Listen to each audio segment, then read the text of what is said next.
लुधियाना के सुनील और उसकी बीवी रीटा एक अच्छे और संपन्न परिवार से ताल्लुक रखते थे। एक दिन रीटा की भाभी उसके घर आती है। रीटा, तुझे तो पता है तेरा भाई कुछ नहीं करता, ऊपर से 2 बच्चों की जिम्मेदारी, बेटी भी बड़ी हो गई है। तू तो बुआ है, कुछ मदद कर सकती है तो कर देना। कहाँ पैसे हैं भाभी, बस समझ लो किसी तरह हम लोग भी दिन काट रहे हैं। 2 ही तो कार है और मेरी बेटी भी बड़ी हो रही है।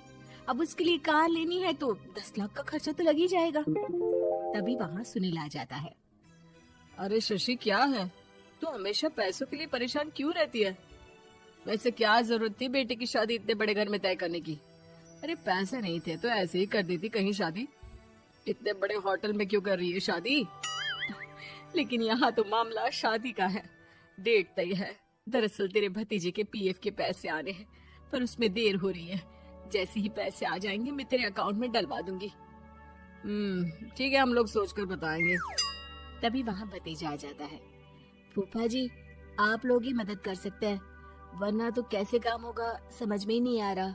मैं वादा करता हूँ जैसे ही पैसे आ जाएंगे मैं आप लोगों को वापस कर दूंगा। हाँ भाई ठीक है। अब देख भाई, हमारे लड़के तो सारा दिन घर पर पड़े रहते हैं, ना कमाते हैं ना कुछ कमाने की इच्छा रखता है। लेकिन चल ये ले, कितने पैसे चाहिए? जी 4 लाख रुपए। ठीक है, लेकिन पैसे ध्यान से वक्त पर वापस लौटा देना। सुनील मुसीबत के वक्त बीवी के भतीजे की मदद तो कर देता है, लेकिन उन लोगों के जाने के बाद देख ले रीटा, तेरे मायके वालों ने मांगा तो दे दिया, वरना इन लोगों का मुझे कोई भरोसा नहीं है। अरे क्यों भरोसा नहीं है? इससे पहले तो कभी इन लोगों ने आपसे मदद भी नहीं ली। हाँ ली तो नहीं, लेकिन पैसे की किल्लत ही रहती है ना इन लोगों के पास। अरे ठीक है ना, नहीं लौटा पाए तो भतीजे के ससुराल से निकाल देंगे। सुना है बड़े घर में शादी हो रही है। सुनील और रीटा पैसे तो दे देते हैं, लेकिन अगले रोज ही। हाँ भाई साले साहब, क्या हाल है? ठीक हूँ जीजा जी। क्या बात है, सालों बाद आपका फोन, जरूर कोई बात होगी, बताइए ना। अरे वो तेरी बड़ी भाभी आई थी, बेटी की शादी कर रही है ना, तो पैसे लेने के लिए मैंने दे दिए 4 लाख। सोचा भाई किसी गरीब की बेटी की शादी हो रही है, पुण्य मिल जाएगा। अच्छा किया जीजा जी, उनका बेटा बहुत मेहनती है, जल्द ही लौटा भी देगा। वहीं रीटा भी फोन करके हर किसी को पैसे देने की बात करती है। रीटा की भाभी शशि के पास उसके भाई का फोन आता है। तूने सुनील से पैसा लिया है क्या? नहीं भाई, सिर्फ बात की है, बोल तो रहा है कि दे देगा। वो लोग मदद करने वालों में से नहीं है, और मदद कर भी दे लेकिन समाज में गा गा कर हालत बुरी कर देते हैं। अब गाने दीजिए ना भाई, मैं क्या कर सकती हूँ, मेरे पास कोई ऑप्शन भी तो नहीं है। बेटी की अगले हफ्ते शादी जो है। शशि की बेटी की शादी हो जाती है, लेकिन शादी के 1 महीने बाद ही सुनील का फोन भतीजे के पास आता है। हाँ भाई, शादी तो हो गई हम लोगों की दुआ से। अब देख, ऐसा ही फायदा होता है पैसे वाले रिश्तेदार हो तो। तेरे वक्त पर हम कैसे खड़े हो गए थे, लेकिन अब पैसा लौटा दे भाई। जी मैंने पीएफ के लिए अप्लाई कर दिया था, उसकी नोटिफिकेशंस मैं आपको भी भेज देता हूँ। मुझे लगता है 10 दिन में पैसे आ जाना चाहिए। जैसे ही पैसा आएगा मैं आपके अकाउंट में डाल दूंगा। और ना जी ना, कोई नोटिफिकेशन नहीं चाहिए, पैसा चाहिए पैसा। अब ठीक है अंकल, बस 10 दिन का समय दे दीजिए। अभी हफ्ता भी पूरा नहीं होता कि भतीजी के पास उसके गांव के दूर के चाचा का फोन आता है। अरे बेटा क्या बात है, सुनील के कोई पैसे ले रखे हैं तो दे क्यों नहीं देता? हाँ चाचा जी, बात तो हुई थी, 10 दिन का वक्त मांगा है, उम्मीद है हो ही जाएगा। अरे फोन कर रहा है, रोज बता रहा था कि बेटी की शादी में मदद की थी।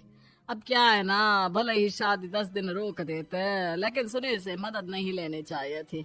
याद है ना, मधु की मदद करके कितना बदनाम कर दिया था उसने पूरे घर को सोसाइटी में। हाँ चाचा जी, मैं भी यही सोच रहा था कि उन लोगों से मदद नहीं लेनी चाहिए थी। कई लोगों के फोन आ चुके हैं।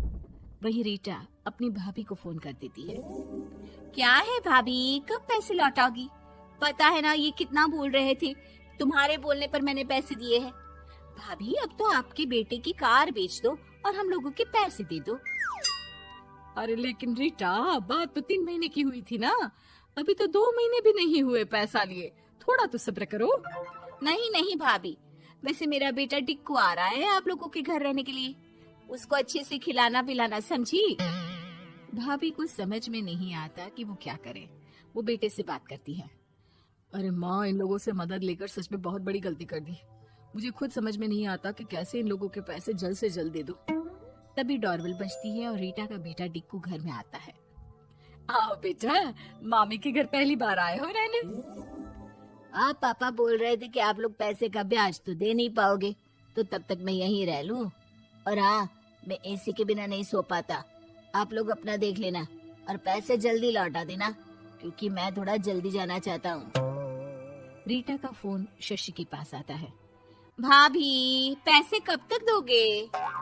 बेटे की विदाई के बाद शशि के घर का माहौल बिल्कुल बदल जाता है।